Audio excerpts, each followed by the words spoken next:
67, Day? 67. Pwede ko ipakita sa'yo yung list, pero... 67? Parang 67. How do you handle?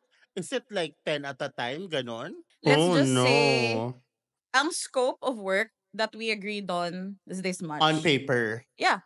This much is what we agreed on. And Ang then, expectation parang this much. okay, all of a sudden. Yeah. And it's not then, on paper. Yeah, and then basically, they're asking me to do it na hindi pala ako binabayaran. You're given a flat rate regardless of how many brands you're handling. Yeah. How many hours do you work in a day? Diyos ko. There's no cap? There's no cap. Kasi you're there for a full-time role, Sorry. full-time position. Naloka ko, abusada kayo mga agency, sorry.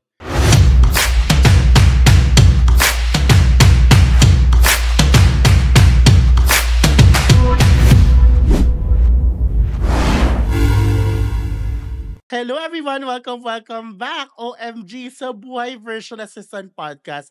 And for today's episode, meron naman tayong in-invite. Isa ulit na remote worker, freelancer, virtual assistant na talaga namang kakabugi ng araw nyo, mga mitindi ka na mabobore. Kaya ano pang hinihintay natin to? Kaya ano pang hinihintay natin, Mi? Let's go and welcome Res! Hi, Res! Mga Mi, ayan, mag-hi ka naman sa viewers natin dito. Hi, hello, listeners. Hello. Okay, pakilala mo ng sarili mo, Mi. Give us a background of yourself. What do you do? Ay, okay, Ayan, pak. Dito na. Hi, my name is Rez. My title officially is a creative strategist. Basically, what that means is I create ads for social media, paid ads or organic ads. So those ads you see on your Facebook, Instagram, TikTok, I'm the one responsible for making you budol. Yung paano kayo napapabili, ako yung napapabudol sa inyo. Sa mga ads na yun. Oo, hindi naman to intro video day. Ba't parang intro video? Ba't napaka-professional day na? Ang professional ng atake na bakit? Pwede tayo mag-taglish dito, te. Sabi kasi introduce yourself, parang ako, hold on. O, diba? Dahil yung intro video, diba? At salamat naman, Mino, at salamat pinaunlakan mong imbitasyon ko. Ay, pak, unlakan, yes. Yes, you like it for you, Day. So, may 3 segments to me, ha? May Sino Ka Dyan, Sikretong Malupit, at Surprise Round. At ang Surprise Round, malamang surprise, hindi mo alam. Ay, ganun pala yun. Yes, so handa Okay. ka na ba, Mi? Syempre, hindi kasi surprise, pero sige. Pero sa first round, yung Sino Ka Dyan, no? Okay, Yes, so yeah. kilalanin ka namin, Mi, no? Ikaw ay creative strategist, no? Gaano katagal na? Going on 3 years. Like how long? Like when you first started virtual assistants, creative strategist na ba talaga ang atake mo right away? Hindi, ako na tayo. Like, Content can you backstory. give us a journey? Ay. Timeline, Mi. Timeline. Okay, I think my journey started around the end of pandemic, sa mga 2022-ish. So, nag-start ako bilang UGC creator. Okay. So, basically, content creator pero specifically for brands. And then, kasi pinili ko yun kasi if, hindi nyo siguro alam, I was studying to be a speech therapist before. Oh, yeah. And then, parang I lost my passion and my fire for that. So, Yeah. nung nakita ko tong UGC creator, ganyan, before pa gumagawa ko ng mga YouTube videos, ganyan. Yeah. So, sabi ko, try ko nga. And then, I tried it for a couple of months. And then eventually, parang feel ko natural progression siya.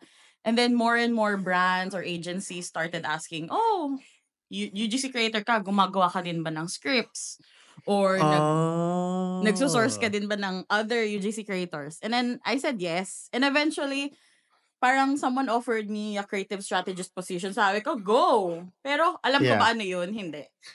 So like of course hindi mo alam anong ginawa mo, nag-dive ka na lang, Day. Tapos sinabi ko, ano bang, like, ano yun? Anong basically job description? Ang meaning ng creative strategist? Tapos nung sinabi Yeah. niya, nagsusulat ka ng script, naghahanap ka ng UGC creator. Parang ganun. So parang, yun naman yung gusto ko talagang gawin. Tapos, eventually, I found out na being a creative strategist was the perfect fit for me kasi I can use like one side of my brain na very into research, analytical, gusto ko yung mga ganun, numbers. Tapos also use the other side of my brain, which is very creative. Correct. So parang it felt like the perfect marriage. Tapos parang sabi ko, yun pala yung tawag doon. Perfect marriage, dahil Oh, kinasal. parang crossing the Mangkinasal. brain. Crossing the brain. Corpus callosum, Love char. it. Oh, dami na. Nosebleed, bakla. Basta yun, Anyway. nagko-connect sa brain. Yes, Yun. it jives, ganon. Oh, tapos nung nalaman ko ano yun, syempre, search tayo, aral-aral. Kasi that time walang course, walang webinar, walang ganito. Correct. Tapos sabi, pag creative strategist ka, kailangan alam mo about buyer psychology. So, aral ako. Pag creative strategist ka, dapat alam mo copywriting. Aral. Kung ano yung required, inaral ko talaga. Sinerch ko, like mano-mano, nagbasa-basa ng books, ganun. And then eventually, yun na, parang natuto ako basically from the ground up. Trial and error, just learning, ganun. So, ganun siya, ganun ako naging creative strategist, ganun ako nag-grow kung ano na ngayon. Taray mo, Tino. Ang dami, parang ang dami mo pinagdaanan. Pero fun fact lang, guys, Fun fact lang. Alam nyo ba, nung nagsisimula pa lang si Jam, noong 2020 mag-virtual assistant, yun yung time na nasira yung laptop ko, na kinailangan ko ng bagong laptop, which is ito yon, ang nag-fund ng laptop ko ay si Res.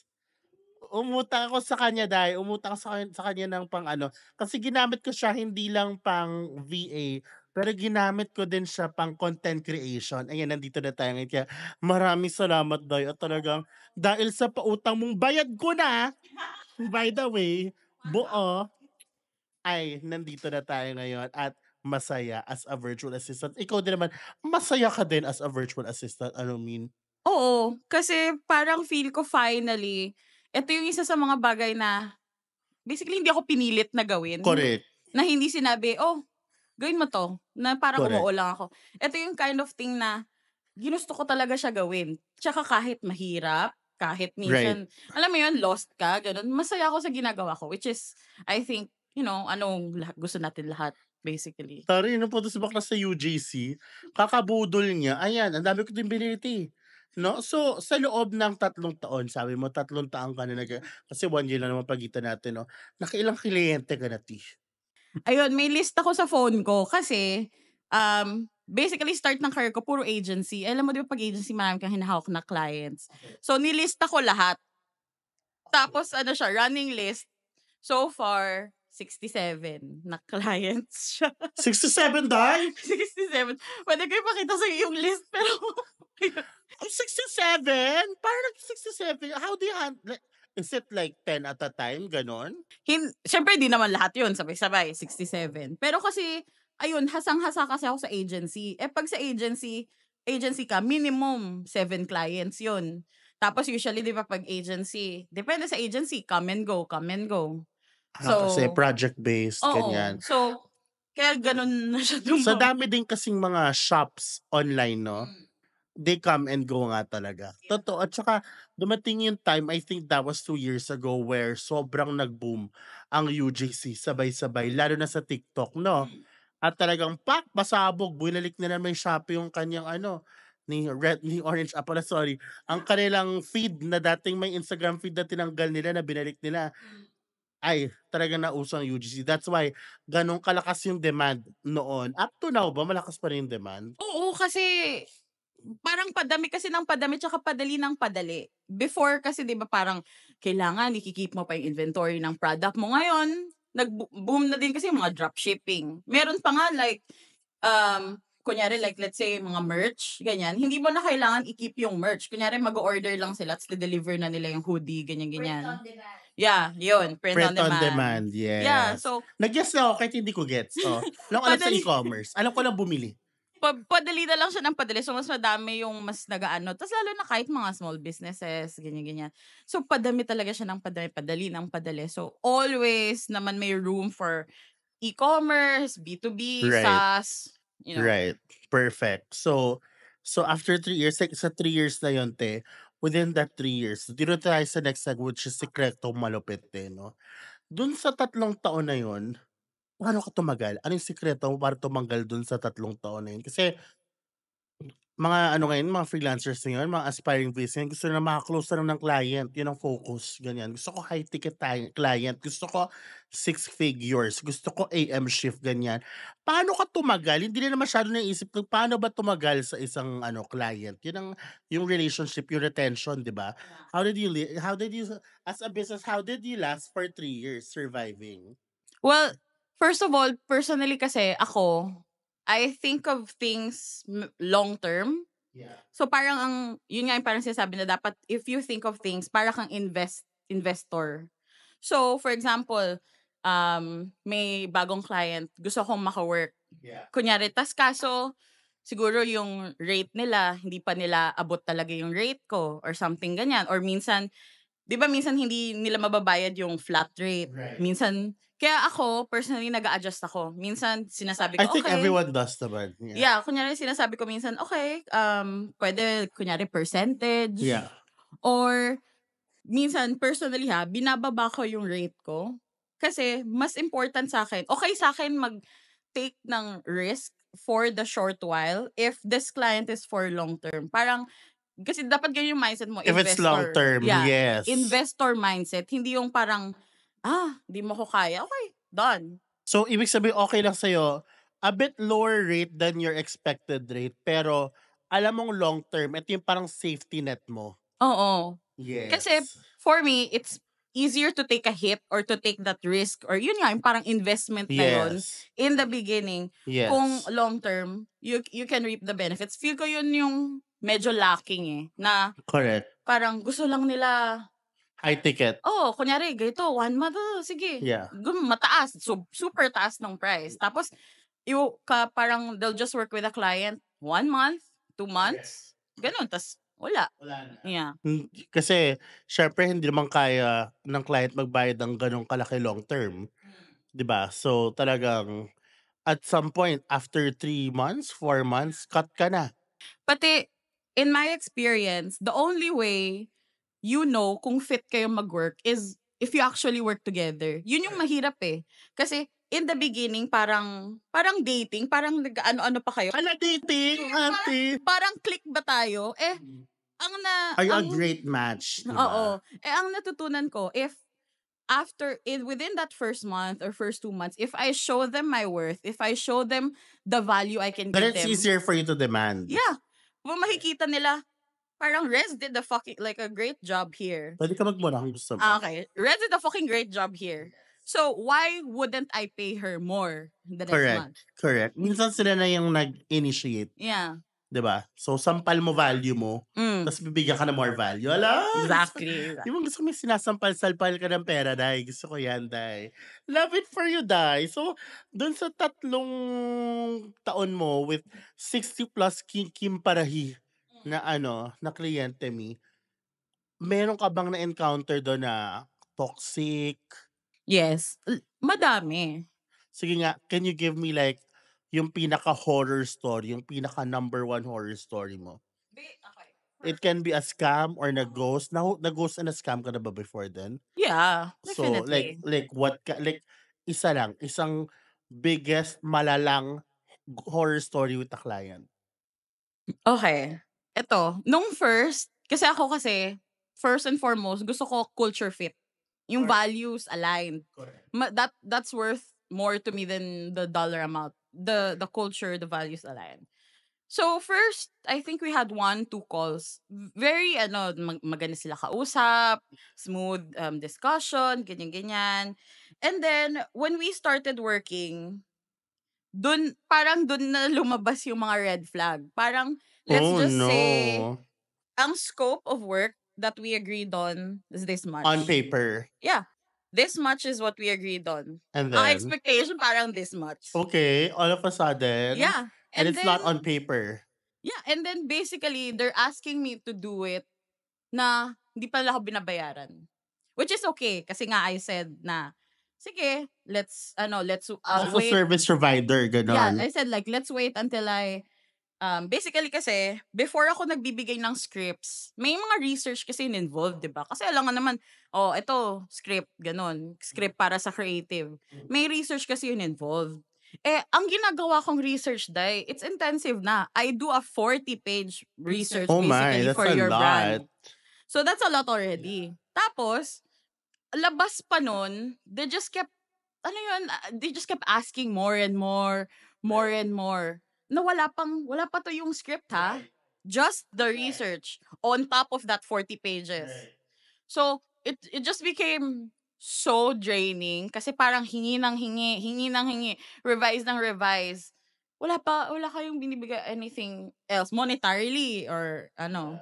So, parang it came to a point na we were supposed to deliver more scripts or we were supposed to work longer. But then ako na nagsabi na, I think, you know, I wanna end the partnership, blah, blah, blah. And thankfully then around that time, I received a better offer. So it With kind another of, client. yeah, so it kind of aligned din na parang sabi ko, it's too much. Parang masyadong, Correct. And guys, ganito yan, pagka kunwari may pinirmahan na kontrata and nandun usually sa kontrata yung scope of work. Ngayon, kapag nagdagdagan ng scope of work na wala sa kontrata, pwede kang uminom, day. Pagka nadagdagan ng scope of work nang wala sa kontrata, day, kailangan may extra charge yan. I-amend mo yung kontrata, pipirmahan, and then that's another down payment in your end. Pero yung nangyari kay Rescue City, wala, tinambakan lang, wala akong pakialam kung ano nasa kontrata, pero binayaran ka. oo. Pero yung actual amount lang, wala yung may Oo, kasi parang kung sasabihin mo, they paid me for the scripts. correct. But like all that other work na tinambakan ako, wala. Exactly. So, that's why very important mga na kapag kayo ay gumawa ng kontrata, hindi lang scope, KPI. 'Di ba? Scope and KPI. Ganto lang karami kada buwan. Anything above that, you have to pay extra. Dahil tapos, kunyari may pinapa-edit sila, pinapadagdag, parang they're just gonna give me, okay, I think this should be done in an hour lang. Sabi ko, girl, Like, girl, do it yourself. parang yung trabaho binibigay mo for like 5 hours, tas 1 hour lang. Naku dun, Tapos hello? bibilangan ka pa, nung kapal ang mukha. Hala! Mm. Dami ganito yung mga abusada. Abusada, mga baklang hala! Joke lang. Anyway, I'm so happy na nakaalis ka na sa mundong yon. Pero when it comes to freelancing, kamusta man ang lagay ng buhay mo ngayon as a freelancer compared to dati? Alam mo to. Kasi, noong super against ako sa freelancing. Yes. Kasi, ako, like sa agency, full-time work, dun talaga ako sanay. Yeah. And then, eventually, parang, sabi ko, okay. Kasi you've been doing it for so long, and yung ibang friends din natin. Sabi ko, okay, I'll try. Noong una talaga, di ko talaga siya nagustuhan. Kasi, Okay. Because the setting is something kasi, new to kasi you. parang it, it's the good thing and the bad thing about being a freelancer. Lahat nakadepende sa'yo. Correct. So, it could be a good thing or a bad thing. Right. So, lahat nakadepende sa akin. Around that time, hindi ko pa alam paano ba ang proseso ko, paano ako mag-onboard ng client, ganyan. Hindi ko yun alam kasi Walang nagre-rely. nagturo sa atin yan, Day. Oo. Tapos nagre-rely lang ako sa agency kung ano yung proseso nila. Yun yung proseso ko. So, first, super lost talaga ako kasi paano na to, ganyan. Tapos that was like the most stressful months for me. Tapos diba sinabi ko sa'yo, di ko na kaya, ayoko na. Oh, that was like last Yeah, year. sabi ko, di ko na kaya, trinay ko, ayoko na. Correct. Pero ngayon, tapos after nun, bumalik ako sa agency. Yeah. Tapos nung bumalik na ako sa agency, parang doon ulit namulat yung mata ko na. Parang instead of working, pag agency kasi, di ba, parang abusado ka talaga. Mm-hmm. Yun, di ba? Some of the agencies, yes. Yeah. Ganun na pag agency, parang, kunyari, kaya mo pa ng kliyente, sige, bigay ng bigay ng bigay. Di ba? Parang, hanggat And you're humihina not ka. getting the best value Oo. Tapos, in return. even if you're handling 10 clients, even if you're handling 5 clients, same lang yung bayad. Di ba? Tapos parang, oh, that's your setting. So like, same bayad, pero multiple clients, same bayad, tumataas na yung workload. Oh, that's so bad. Kasi ako, no, as an agency, per client, may iba-ibang contract and and pay. Sa inyo, sa UGC or sa Shopify or whatever, creative agency, regardless kung gaano kadami kang iba-ibang brands, kuwari 30 yan, same rate, the same hours, ibig sabihin nabaliw ka lang, ganun. Kasi ganito kasi yung allure nun, sasabihin nila, "Okay, we're gonna hire you full-time." Tapos una ano lang yan, mga 3, tapos biglang naging 5 na. Pero I mean like, is it same hours, same rate? Same hours, same But rate. you're paid per hour. You're given that flat rate for a full-time position. You're given a flat rate regardless of how many brands you're handling. Yeah. How many hours do you work in a day? Diyos ko, There's no cap? no cap. Kasi you're Fuck. there for a full-time role, Sorry. full-time position. Naloka ko, abusada kayo mga agency, sorry. Meron akong coworker, ako, parang namamatay na ako 6 brands. Siya, 9. This is 9, 10. insane. Yeah, kaya para ako, yun, kaya namulat ulit You guys are underpaid. Literally slaves. underpaid, overwork. Tapos, sa hierarchy ng creative agency, angat ka pa nga as a creative strategist. Yung pinakalugi doon is the video editors, graphic designers.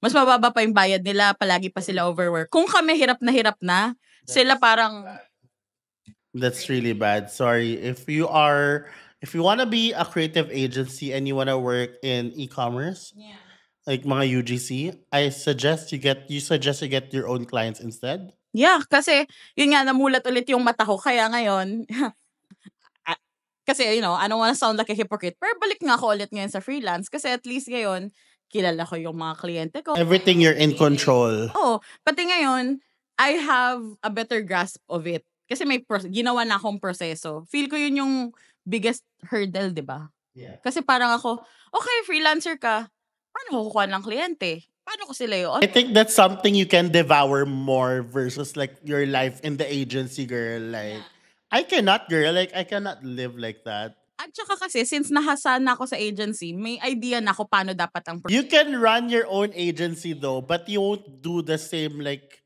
system na ginawa nila sa'yo. Kasi unfair to, magiging unfair ka din doon sa... Parang, ayun kasi yung naging problem. And, kaya medyo may bad reputation na ngayon when you say agency. Yeah. Kaya may bad reputation sila kasi ganun sila.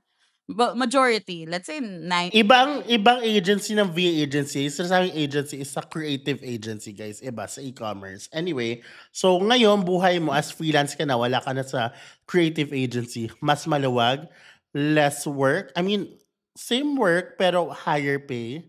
No? Pero hindi ka na bombarded with brands and control mo lahat. I'm so happy na wala ka na, Day, sa hawlang... Day, no? Kaya at dahil dyan, mga mi, doon na tayo sa mas masayang parte. Yung surprise round kung saan hindi alam ni Rez kung ano ang laman. It's basically this or that. Pipili ka lang ng isa and why. Okay, may explanation ba to or wala? Meron nga. Why, Okay, di ba? okay. Sure! Hindi na kikinig. Guess na guess. Di na Alright. kikinig. Are you ready, Mima? Ready? Okay. One client or multiple clients? Multiple clients. Why? Kasi ako, marami kasi akong interest. Okay. Ako as a person. Kasi so feel ko parang pag-isa lang. Multi-passionate ka. Feel ko mababore ako. Kasi yun nga kaya na-enjoy ko yung working sa agency. Kasi feel ko parang na... Products iba-iba. Oo, iba-iba parang nasa approach. stretch yung creative brain. No? Kunyari parang ngayon, skincare. Bukas parang diaper brand. Bukas pet. So parang medyo nahasa ako doon. Right. So, and when I say more, I don't mean 10. Siguro I would 2 say... to 3? Yeah, 2 to 3. Yeah. 4 Pero max. 3 different contracts. I-clear lang natin. Okay, hindi yung one contract, 3 brands. 3 brands, gano'n, no? Yeah. Wag gano'n. Next, with time tracker, without time tracker. I've never done time tracker. Good for you. Why? Never. Why without? Kasi, feel ko yun yung joy of working from home, being remote. Yung, The freedom. yeah. Kasi, Yeah. especially being creative. Alam mo yung, Correct. not all the time you're on. Correct. Kasi minsan parang, pigang-piga na ako eh. Wala na akong Correct. naisip. So, kailangan, off ko yung laptop ko, manood ako something, Yeah. take a walk, ganyan. Yeah. So, No, time Perf. tracker. International clients or local clients? International International clients. because Magpakatotoo tayo, they pay more. laki yun, lalo na kung dolyar, no? Malakas yung, mataas yung bayad. Kurik. Kasi, magpakatotoo tayo, dito sa Pilipinas, basta art, basta creative, mababa ang tingin, mababa Correct. ang bayad. So, Kaya doon tayo sa international. Ako din daw, mali mo mahanap ko yung dawang. Char! Oo, hindi. Babalik ka pa ba? Kung nanggaling ka man doon sa corporate world. no. Why? I tried it for a month and a half. Hindi ko kinayanan. Hindi mo kinayang ano? Hindi ko kinaya. The politics. The politics of, And crab mentality. yeah. And the kiss ass moments. Yes, yung parang feel ko, someone's like breathing down my throat. Bawat CR break, lunch break, parang, just yung feeling pa na they Super own me. measured, ganon? Yeah, just yung feeling na they own me. Yeah. Parang, wait lang I work for you, pero I'm not yours. Parang you don't own me. You don't own me. The Yeah. company owns me? No. No. Not at all. No? Yeah. O hindi, 6 to 7 digits earner ka na ba? Hala! Hala! Pwede mong hindi sagutin. Hala! Kindat ka na lang. Well, in the past, yes. And I'm trying to get there again. Yeah. So it's possible. Yeah. It's possible, guys. No? It's not as hard as you think it is. Yeah. Yeah. If we have value to ano naman, it's to deliver. Kasi minsan parang iniisip nila 6-7 digits. Parang it's unattainable. Converted though to you from foreign to here, kaya naman talaga. Kaya kasi you only need what? $2,000 US dollars a month is $100,000 pesos. Yeah. And to them, barya lang yun. Correct. It is barya. Barya lang. One biggest mistake na nagawa mo as a remote worker, as a freelancer? This is gonna be controversial, pero making work my identity in my life. What do you mean? Feel ko one of the things that held me back is parang my life surrounded, parang I just focus my life around work. There's nothing wrong with that. Got it. Pero kasi personally, pag ganun, every little mistake you make at work, you take it to heart. Parang nagkamali ka You ng become ganito. very, very mean to yourself. Yeah. Parang nagkamali lang ako ng ganito sa script. Sineseryoso ko So na. perfectionist ka? Parang sabi ko, my God. Sabi ko, shit, nagkamali ako, masisisante na ako ganun. Kaya parang, nung ginawa ko yung work, yung mundo ko, parang, it made it worse. Kasi parang ako, shit, every little small error, tinitake into heart ko. And mas madali sa akin mag-bounce back. Ayun yung important thing, di ba? When you make mistakes, you need to be able to bounce back. You need to be able to give yourself like a leeway for failures. And to forgive yourself because it's always a learning curve. If work is your only identity, if you put all your value, your self-esteem in your work, wala. Ang sakit kasi ganun ako eh. Yeah. Pero ngayon kasi hindi na. I learned how to balance my life through traveling, going out with friends, content creation, ganito. Yeah. So that's it for me. Kasi pag yun na yung identity mo, dun mo parang binibuild lahat. Magkamali ka lang isa, mawalan ka ng trabaho, mawalan ka ng kliyente, durog ka na. And especially if you work from home, walang boundaries. It's very work is very accessible and online jobs is very accessible. Kaya mong kumuha ng kahit ilang sources of income online kung gugustuhin mo. Kaya nakalimutan ng lahat nga, sariling health also. Yeah, yun din yung mahirap, especially with us, social media. Wala siyang off switch. Kasi kunyari nagsesearch ako sa TikTok, for work pa ba to or correct, for personal. pleasure? Yan. Wala nga siyang boundaries. Correct. Exactly. Complete the sentence, ako si Res at ang biggest regalo ko for myself ay blank.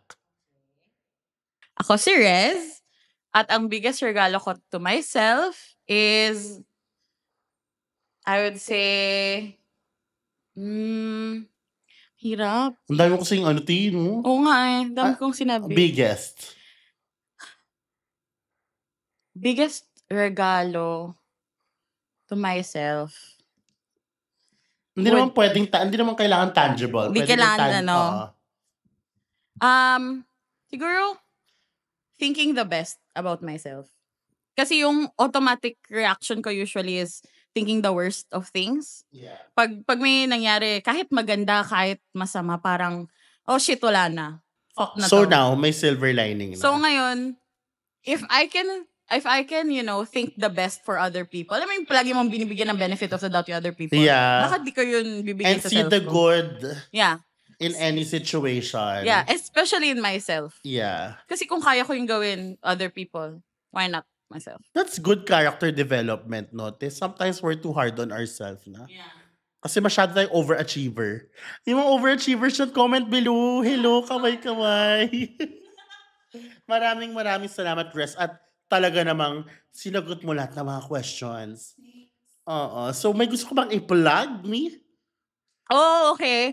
So, ayun nga, I'm starting to make content about helping social media managers, UGC content creators, media buyers, or any marketer there to transition into being a creative strategist, like ako ano yung nagawa ko. So, I'm trying to build my Twitter, my YouTube, TikTok, LinkedIn, and all of that. It's all under Rez Maninang. Nakalalik sa description box, mga mi.